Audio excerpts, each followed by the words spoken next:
physical speed advantage seems to be favoring Dayan Gonzalez. Oh my goodness, what a devastating right hand by Dayan. Rafael Espinosa, fuiste un sucio con tu combate. Como mexicano, eres un falso, eres un sucio. Por eso, te falta un cubano, y ese soy yo, Dayan Gonzalez. Quiero combate. James for the untouchable, true school sports. Let's go, baby. Bow! Be careful what you wish for because it can become a reality. Yeah. The untouchable True School Sports Empire proudly presents something the boxing game's missing. Hey, what's going on? It's your boy BT. I came here to talk some boxing with the thousands of True School Sports subscribers. All right, so you guys know I'm the featherweight division expert here on YouTube. I love the featherweight division, and it's a division that has a lot of talent. And this is another featherweight. This is another guy that is going to be a factor. This is another guy that is. He's not currently ranked by any of the 4 sanctioning bodies, but he does have the IBO world title, and he is ranked. He is, in fact, your number 21 ranked WBC contender. So he's not top 15 yet, but he's knocking on the door with top 15 ranking. He's number 21 in the WBC. He is Cuban. He is 16-0 with 14 knockouts, and his name is Dayan Gonzalez. So let's talk about Dayan Gonzalez. Interesting fighter because the way I found about Dayan Gonzalez is Dan Gonzalez is that my man Andrew Talkers, he went ahead and put me on game to who he was and messaged me about him one day. And then I had also seen a video of him calling out Rafael Espinoza in Spanish, where he was really adamant that he wanted to fight Rafael Espinoza. So, you know, that's how interesting guy. Now he is Cuban, but he's not even training in Cuba. He has pretty much nothing to do with Cuba. He's fought a majority of his career in Dubai, and he's also had one fight in Uganda, and he's had one fight in the UK. So you may be asking, how the hell does a Cuban end up in Dubai? Well, a lot of these Cubans are ending up in Dubai because they had this Cuban boxing club in Dubai. It's a gym called it's a boxing gym called the Cuban Boxing Club, and he's out there.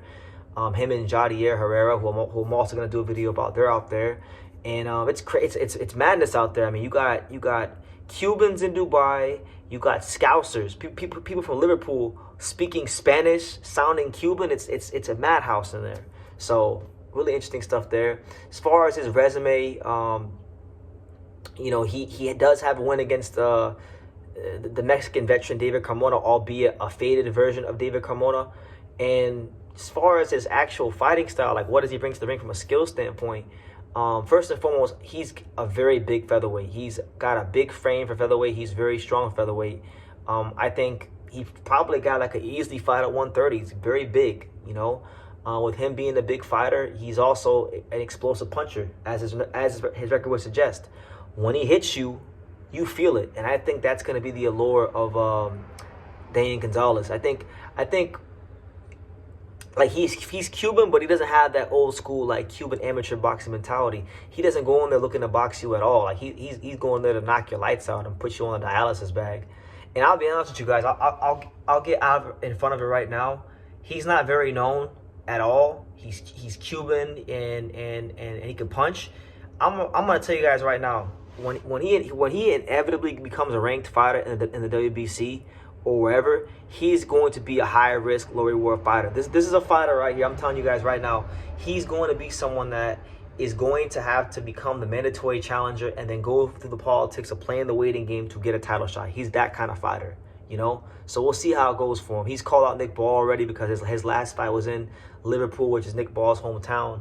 I doubt he gets the fight because Nick Ball, I mean, they got other plans for Nick Ball. I don't think he's anywhere close to getting that fight. But as far as his promotional situation, there's no Dayan Gonzalez doesn't have a promoter right now. But there was an Instagram video where he was sitting in this luxurious like car, and it said that it asked who should he sign with, Matchroom, Queensberry, or Top Rank. So it looks like those are the promoters that are on the table for Dayan Gonzalez. So we'll see what happens there.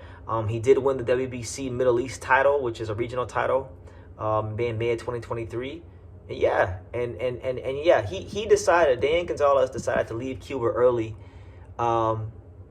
and he didn't want any part of being in the Pan American Games. It wasn't the allure of there was no allure there of him being an Olympian for his country. He wanted to get out of his country because, number one, there was more opportunities financially that were going to be offered to him being a professional fighter than staying in Cuba, because there's fighters in Cuba that win the Pan American Games that win a gold medal. I remember there was a picture of Andy Cruz. When Andy Cruz won the gold medal, what did Andy Cruz get as a reward for winning the gold medal?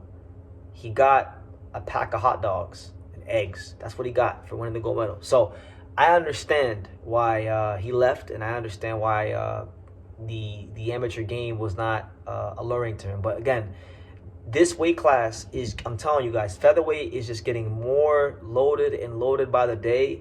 There's fighters with all kinds of skills from so many different countries with so many different types of styles.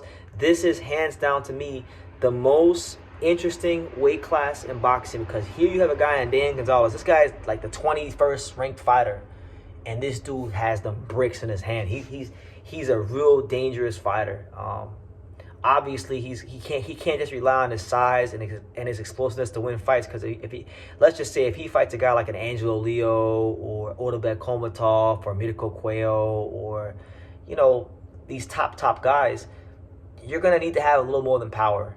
Because some of those guys have power themselves, and they got skills, and they can turn, and they can pivot, and they can reverse pivot, and they can fight you in angles. So I think he's got other things to work on, but he's an exciting one to watch. So you guys let me know what you think in the comments down below. Dayan Gonzalez, IBO featherweight champion, number 21 ranked WBC contender. Leave your comments down below. Make sure you guys take the time to subscribe. And like I say in every single one of these videos, you can love me or you can hate me, but I'm just a kid from Dayan. So until next time, take your eyes. Thank you for watching another video on the untouchable True School Sports Empire. For more great boxing content just like this, make sure you guys click right over here. Keep watching my boy BT put on the best interviews out here.